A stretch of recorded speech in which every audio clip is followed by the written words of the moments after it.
Hello everyone, আসসালামু আলাইকুম। কেমন আছেন সবাই? আশা করছি ভালোই আছেন। আজকে একদমই নতুন একটা রেসিপি রান্না করব। গাছের পটল দিয়ে পটলের দোলনা বানিয়ে ফেলবো।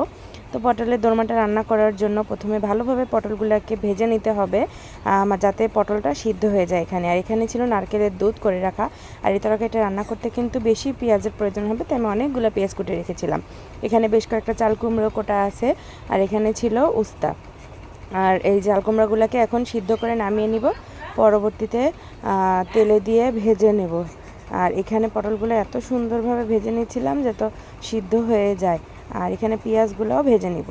পেঁয়াজগুলো ভাজা হয়ে গেলে এখানে একে একে সব মশলা দিয়ে দিব কয়েকটা তেজপাতা, সাথে একটা গোটা গরম মশলা দিলেও কিন্তু ভালো হয়। আমি আস্ত গরম মশলা দিব না, আমি এখানে সামান্য পরিমাণে গরম মশলার গুঁড়া দিয়েছি। আর একে একে আমি এখানে সব মশলাই কিন্তু একটু একটু করে দিয়ে দেবো। সামান্য পরিমাণে পানি দিয়েছি যাতে পেঁয়াজটা পুড়ে না যায়। এখন একে একে এখানে দিয়ে দিব সামান্য পরিমাণে জিরার গুঁড়া, ধনিয়ার গুঁড়া, লবণ অল্প পরিমাণে, দিয়ে দিব মরিচের গুঁড়া, 1 চামচ আদা বাটা, 1 চামচ রসুন বাটা।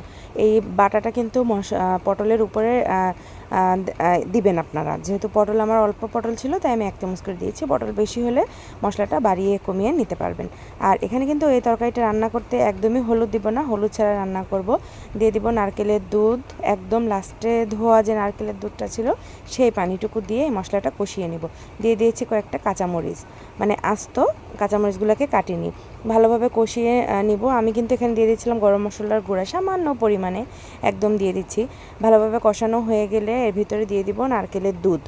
আর নারকেলের দুধটা দেওয়ার আগে আমার মনে হলো যে ভালোভাবে কষানো হয় না, আরেকটু ভালো করে কষিয়ে নিয়ে আমি এখানে দুধটা দিয়ে দিয়েছি। আর দুধটা যখনই বলক উঠে আসবে বুঝতেই পারবেন, তখন দিয়ে দিব ভেজে রাখা পটলগুলা। দেখেন দুধের পরিমাণটা কিন্তু খুবই কম, খুব বেশি পানি দিলে পটলের স্বাদটা নষ্ট হয়ে যাবে। পানি তো ইউজ করিনি, আমি এখানে নারকেলের দুধ ইউজ করছি। খুব বেশি পরিমাণে কিন্তু দেওয়া যাবে না। আর এই যে যখনই বলক চলে আসবে তখনই এর মধ্যে আমি দিয়ে দিব ভেজে রাখা পটলগুলো। ওই যে বলেছিলাম পটলগুলো কিন্তু খুব ভালোভাবে ভেজে রাখা, যাতে সিদ্ধ করতে খুব একটা সময় না লাগে। এবার আমি এটাকে ঢেকে দিব, জাস্ট ভালোভাবে সব কিছু একসাথে মিশে যাওয়ার জন্য। তারপরে ঢাকন উঁচু করে আপনাদেরকে দেখাবো যে কী পর্যায়ে আর অন্যান্য মশলা দিতে হয়। দেখতে পাচ্ছেন কত সুন্দর করে ফুটে আসছে।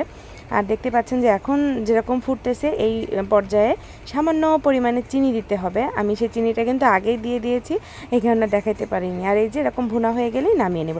বিশ্বাস করেন এইটা দিয়ে কিন্তু 1 প্লেট ভাত অনায়াসে খাওয়া হয়ে যাবে। আর লাস্টে আমি উস্তে ভাজিটা করে নিয়েছিলাম, আর এখানে ছিল ডিম ভুনা। আল্লাহ হাফিজ, বাই বাই।